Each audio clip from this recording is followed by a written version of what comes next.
In an age of kings and empires, where crowns were forged and battles were won, true power didn't always come from the sharpest sword. No, it flowed from a much deeper source: gold. And one man, a weaver's son from a small German town, amassed more of it than any king alive. His name was Jakob Fugger.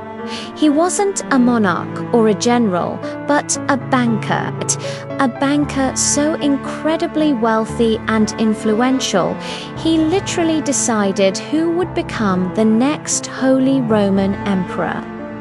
This is the story of the man who didn't just lend to kings, he created them. The man who held the purse strings of an entire continent. This is the tale of the banker who bought Europe. Our story begins in the late 1400s in the bustling city of Augsburg, Germany. Here, the Fugger family were already well-off textile traders. But for one young man, Jakob Fugger, trading cloth wasn't enough. He had a vision that would change the world. Jakob saw that the true currency of the coming age wasn't silk or spices, it was money itself.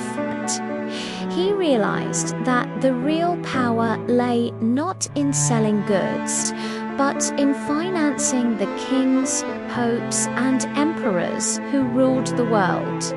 So he began to build an empire of finance through a vast network of loans to the most powerful people in Europe. Jakob turned his family's wealth into unparalleled influence.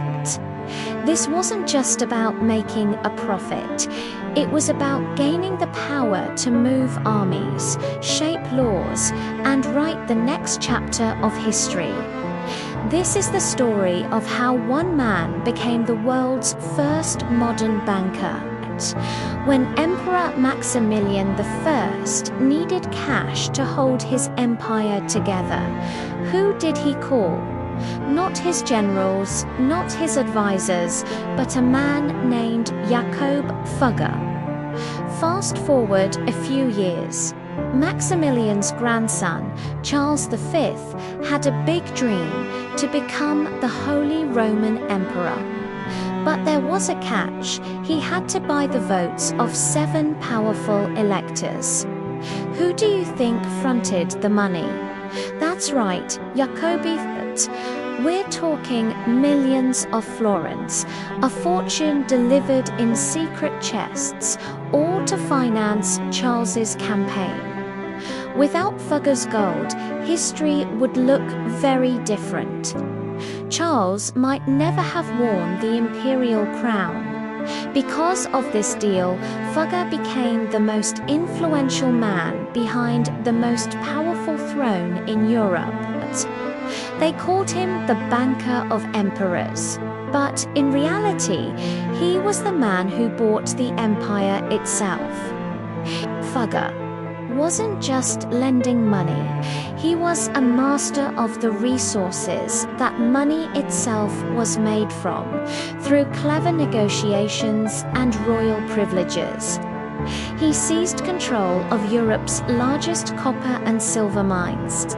Like these vast operations in the mountains of Tyrol, copper was the lifeblood of the Renaissance economy, the essential material for everything from currency to cannons. The metals he pulled from the earth didn't just sit there. They were transformed, financing epic wars, funding the construction of magnificent cathedrals, and forging the very weapons that would reshape the map of the world. Think about it. Every king, emperor, or pope who needed a loan for their grand ambitions came knocking on Fugger's door.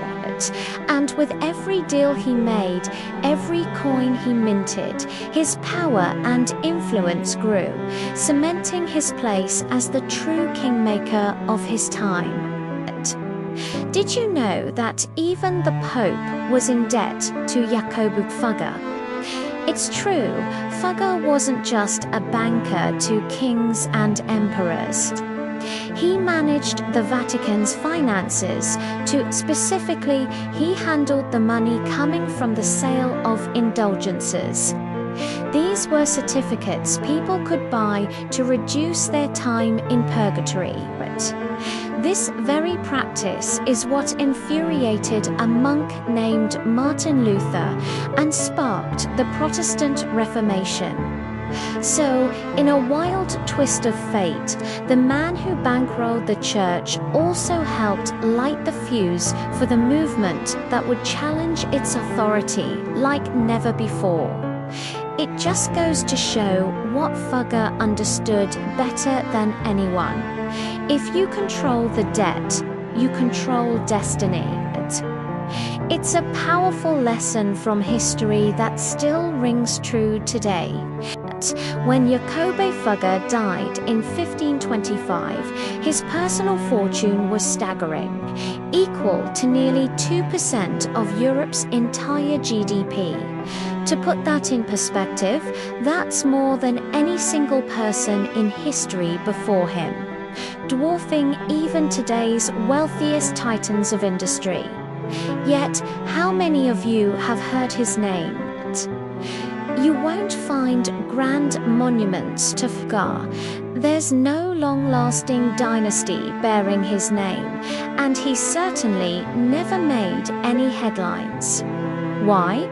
Because Jakob Fugger wasn't interested in fame or public recognition. He understood a different kind of currency. He wielded something far greater than celebrity, the quiet, unseen power to shape the destiny of empires, all from the comfort of his study, deep in the shadows of history. His legacy wasn't built in stone, but in the very fabric of power itself. In the grand tapestry of history, we often focus on the kings, the queens, and the generals who led armies into battle. But what if I told you the true power, the hand that moved the chess pieces across the board of Europe, wasn't a monarch, but a banker? A man so wealthy, so influential, he could finance wars, elect emperors, and hold the continent's destiny in his ledger. His story is a masterclass in wealth and influence. A tale of how one individual's fortune could shape the fate of millions. This is the story of the man who, in many ways, literally bought Europe. Get ready to uncover the secrets of the world's first global tycoon. Don't forget to like and subscribe for more hidden histories.